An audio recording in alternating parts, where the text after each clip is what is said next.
حضرت سلیمان علیہ السلام کی مجلس لگی ہوئی تھی، بہت سارے لوگ بیٹھے ہوئے تھے، تو انہی بیٹھنے والوں میں آپ کا ایک بڑا چہیتا تھا جو آپ سے بڑی محبت کیا کرتا تھا، آپ کا امتی تھا، وہ آپ کے سامنے بیٹھا ہوا تھا، اور موت کا فرشتہ بھی اس کے سامنے بیٹھا ہوا تھا، اور موت کا فرشتہ آپ کے اس امتی کو بڑی گھور گھور کر دیکھ رہا تھا، بڑی گھور گھور کر۔ تھوڑی دیر کے بعد میں آپ کی مجلس ختم ہو گئی اور جو فرشتہ تھا وہاں سے چلا گیا۔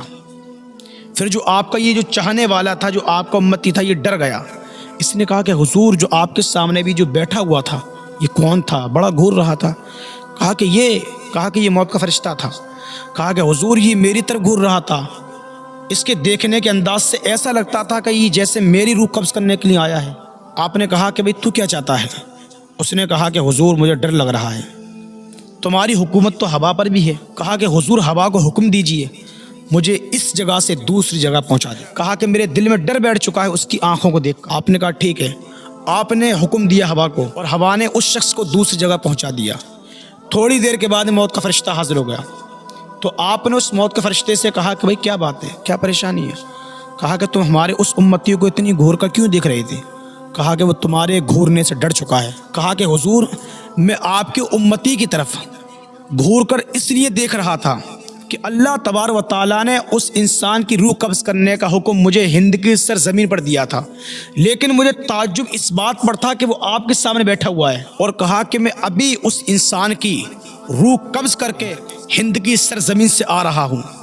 تو کہا کہ مجھے تعجب اس بات کا تھا کہ اس کی روح قبض کرنی ہے ہند کی سرزمین پر، اور کہا کہ یہ آپ کے سامنے بیٹھا ہوا ہے۔ کہا کہ حضور، اسی بات پر مجھے تعجب تھا، اور میں اس آپ کے امتی کی روح ہند کی سرزمین پر قبض کر کے آ رہا ہوں۔ اس بات سے یہ ثبوت مل گیا کہ جس جگہ انسان کی موت آتی ہے انسان خود ہی چلا جاتا ہے۔ تمہاری موت جہاں لکھی ہے، تم کتنی بھی کوشش کر لو۔ اللہ نے کیا فرمایا قرآن میں؟ اینما تکونوا یدرککم الموت ولو کنتم فی بروج مشیدہ۔ اللہ کیا فرماتا؟ تم کہیں بھی چلے جاؤ، موت تمہیں آ دبوچے گی۔ ولو کنتم فی بروج مشیدہ، اگرچہ تم بڑے بڑے قلعوں میں داخل ہو جاؤ، تم کتنی بھی عمارتوں میں داخل ہو جاؤ، تم حویلیوں میں جا کر چھپ جاؤ، موت تمہیں آ کر ہی رہے گی۔ اور جس جگہ تمہیں موت آنی ہے تمہیں کوئی نہیں بچا پائے گا، اور جس دن تمہیں موت آنی ہے تمہاری موت کا وقت اوپر نیچے نہیں ہو سکتا۔ جب تمہیں مرنا ہے تو مرنا پڑے گا، اور جس دن تمہیں اس دنیا سے الوداع کہنا تم چلے جاؤ گے۔ تمہارا مال ہوگا، تمہارے گھر والے ہوں گے، ہاتھ کھلے رہ جائیں گے، آنکھیں بند ہو جائیں گی، سانس رک جائے گی، اور تم ایک عام انسان سے ایک مردہ ہو جاؤ گے۔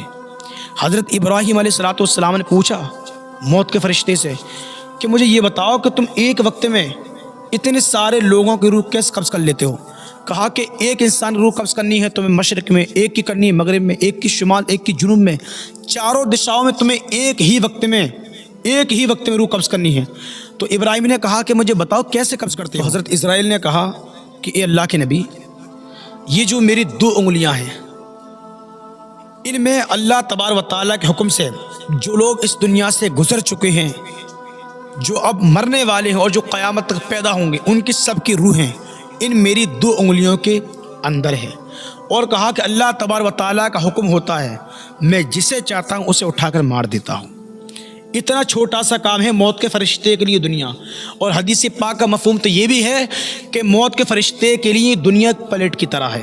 جس طرح ہماری ہاتھ کی ہتھیلی ہوتی ہے، ہم اپنی ہتھیلی پر اگر رائی کا دانہ ہو نا، اسے آرام سے دیکھ لیتے ہیں، اسی طرح موت کا فرشتہ اس طریقے سے پوری دنیا کو دیکھتا ہے۔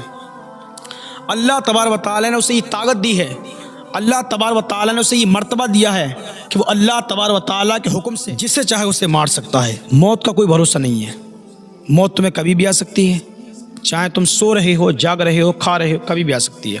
موت تو موت ہے، موت کے لیے بہانا چاہیے۔